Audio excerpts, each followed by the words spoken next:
Welcome back to Upah Mana Rasa atau UMR. Ya Allah, kita balik lagi nih di UMR di bagian kedua atau di episode kedua. Kita hari ini akan ngomongin cara orang malas agar lebih efektif dalam bekerja. Selamat kepada para fans Lionel Messi di Indonesia karena timnas Indonesia akan segera main lawan timnas Argentina. Resmi ini. Jadi tanggal 19 Juni nanti timnas Indonesia akan melawan timnas Argentina di FIFA Matchday 2023. Kita nanti bisa war tiket di tanggal 8 sampai tanggal 9 Juni, 8, 9, 10 kalau nggak salah, 8, 9, 10 Juni untuk pertandingan FIFA Matchday timnas Argentina versus timnas Indonesia di Stadion Gelora Bung Karno, Jakarta. Nah, jadi untuk cara agar bisa war tiket tanpa membohongi orang tua atau menipu adik, nah nanti ini bisa ya. Nanti di sini ada sejumlah tips gitu, dan itu adalah episode pertama dari UMR kemarin gitu. Nah, tanggal 19 Juni 2023 fans dari Lionel Messi akan melihat secara langsung Messi akan bermain di Jakarta gitu, di Stadion Gelora Bung Karno. Lionel Messi dengan sekarang umurnya udah 34 tahun dan masih mencetak rekor dia sebagai pemain terbaik di dunia. Secara fakta, dia adalah orang paling pemalas atau pemain paling pemalas di sepak bola modern. Jadi dalam data studi Messi pernah dinobatkan menjadi pemain termalas tetapi signifikan. Kenapa termalas? Karena faktanya Messi itu hampir 83% dalam 90 menit pertandingannya itu dia cuma berjalan, coy. Jadi Messi itu cuma punya daya jelajah itu 5 mil per 90 menit. Coba bandingkan dengan Roberto Firmino yang baru saja farewell dari Liverpool. Gelandang serang atau yang kita kenal saat ini sebagai false nine terbaik di era modern, Firmino itu punya hampir daya jelajah 7 mil per 90 menit. Ini ada 2 mil loh, dan itu sangat besar. Walaupun mereka berdua ya terkenal sebagai false nine gitu. Namun, Messi punya dampak yang sangat signifikan pada klub. Bagaimana Barcelona di tahun 2017 menjadi juara Liga Champions, lalu PSG berturut-turut sampai musim ini juga sebagai juara Liga Prancis. Ya, walaupun emang Liga petani ya gitu. Tapi kita tidak bisa memungkiri bahwa Messi adalah pemain terbaik di dunia. Walaupun secara statistik intensitas Messi adalah pemain termalas gitu di era sepak bola modern kali ini. Menjadi pertanyaanku, bagaimana ya cara orang malas tapi bisa seefektif Messi? Apakah harus punya bakat dulu seperti Messi atau seperti apa? Kita coba uraikan dulu bagaimana mitos malas orang Indonesia. Tema orang Indonesia pemalas itu pernah trending di Oktober tahun 2022. Ketika ada sebuah studi mengatakan orang Indonesia itu paling pemalas dari hampir 70 negara yang mereka teliti gitu. Indikatornya orang Indonesia itu kurang berjalan kaki dan mungkin lebih enak Gojek aja Pak ya, atau pakai motor. Nah, dibandingkan dengan orang Hong Kong yang mereka sangat giat berjalan kaki. Tapi studi ini tuh masih bisa dibantah karena ya sarana prasarana untuk berjalan kaki kan emang kurang ya di Indonesia ini. Dan yang kedua adalah transportasi umum. Itu coba kalian komen aja sih gimana transportasi umum di Indonesia ini. Jadi studi orang Indonesia sebagai pemalas ini aku gali lagi dan aku menemukan beberapa jawaban sebenarnya di platform tanya jawab Quora. Kenapa sih orang Indonesia kok dicap sebagai pemalas gitu? Dan banyak orang yang mengatakan enggak pemalas kok, cuman indikator yang dipakai yang mengatakan orang Indonesia pemalas itu bersumber dari kacamata orang barat yang mungkin bisa dikatakan tidak apple to apple. seperti penelitian atau malahan dalam sejarah Indonesia ada salah satu catatan yang mengatakan bahwa tanam paksa itu sebenarnya cara agar para pribumi Indonesia ini tidak malas, yaitu dengan bekerja tapi tidak diupah tapi juga tidak mengenal waktu istirahat gitu kan.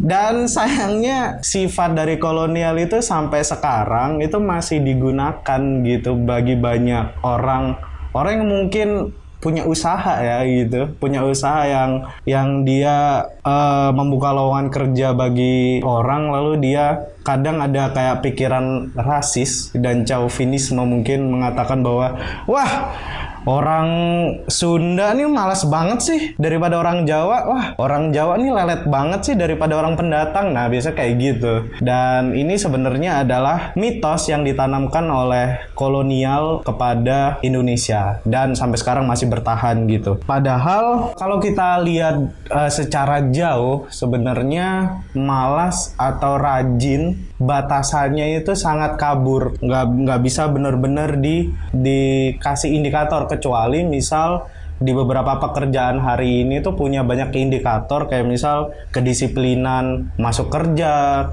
kedisiplinan clock out kerja gitu, atau seperti misal target per hari berapa, kayak gitu menjadi indikator rajin atau tidaknya. Padahal itu juga bukan rajin atau tidaknya, kemalasan orang ya, tapi adalah target kerja. Tapi biasanya itu dijadiin gitu sebagai indikator malas atau rajin seorang pekerja.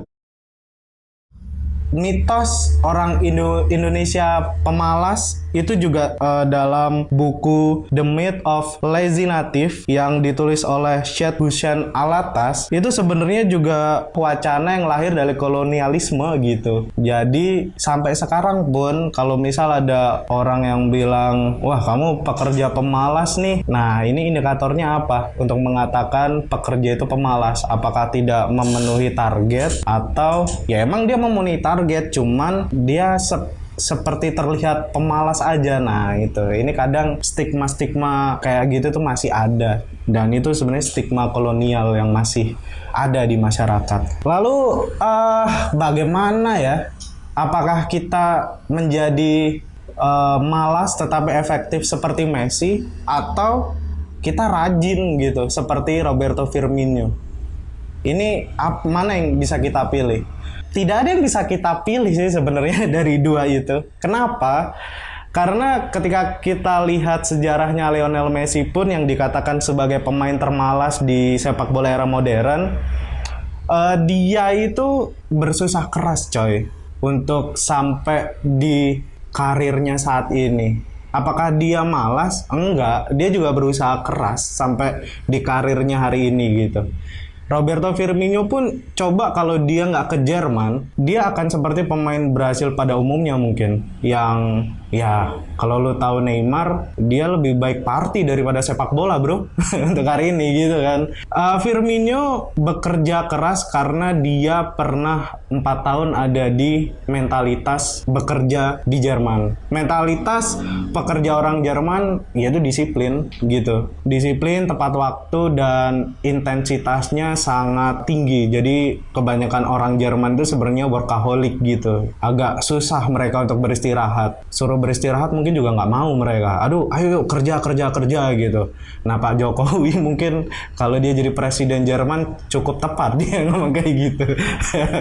Tidak untuk Indonesia. Gitu. Namun yang sebenarnya kita nggak bisa memilih ya, jadi rajin atau jadi pemalas. Kita nggak bisa milih. Cuman sugesti kita aja yang akan menentukan. Dan cara yang paling tepat untuk mengurangi kemalasan kita adalah kita harus punya batasan kepada selalu mencari alasan, excuse making gitu.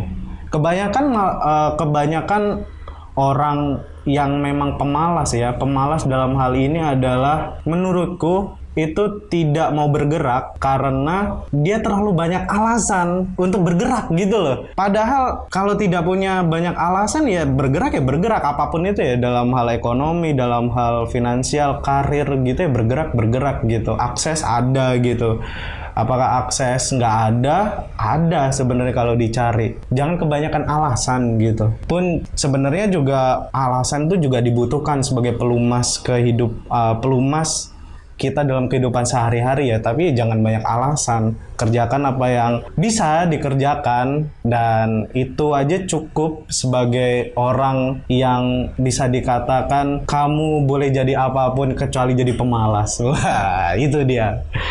Dan menjadi efektif meski kita malas. Nggak bisa dipungkiri, sebenarnya aku adalah orang pemalas. Kadang aku nggak tepat waktu, kadang aku punya janji tapi agak males-malesan, kadang aku tidak menepati target pekerjaan, kadang banyak alasan gitu yang aku bikin agar tidak terencana gitu. Misal besok mau diet tapi sekarang beli martabak manis dulu ya gitu. Menjadi pemalas tapi efektif sebenarnya kalau kita googling ya itu nggak ada, tapi banyak. Kalau kita googling di Google tuh banyak artikel yang mungkin 9 cara agar menghilangkan kemalasan gitu, atau 10 cara agar kamu tidak malas gitu. Dan kadang sulit itu untuk dilakukan. Menjadi pemalas itu wajar, yaitu cuman tadi kamu mengetahui batasan malasmu. Kita sama-sama belajar ya di sini. Aku juga bukan expert tentang soal ini, procrastination ini. Tapi kalau beberapa pengetahuan yang aku riset itu pakai metode SWOT atau metode kelemahan dan keunggulan gitu. Kelemahanmu apa sih? Keunggulanmu apa gitu.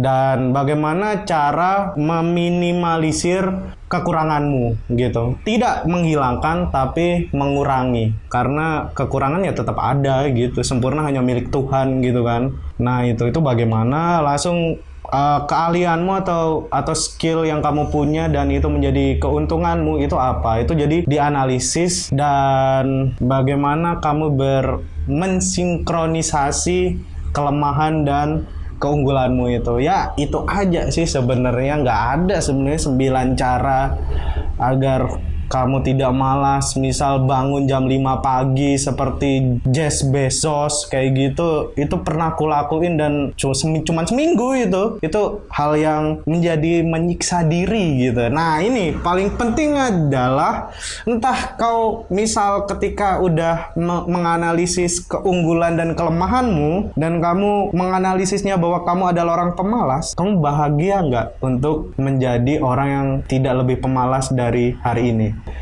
Sebagai seorang pekerja hari ini, yang penting bahagia coy.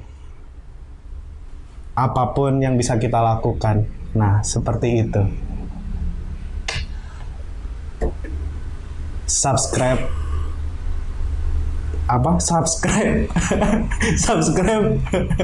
dan komen kalau kalian tidak menyetujui pendapatku ini. Oke, bye.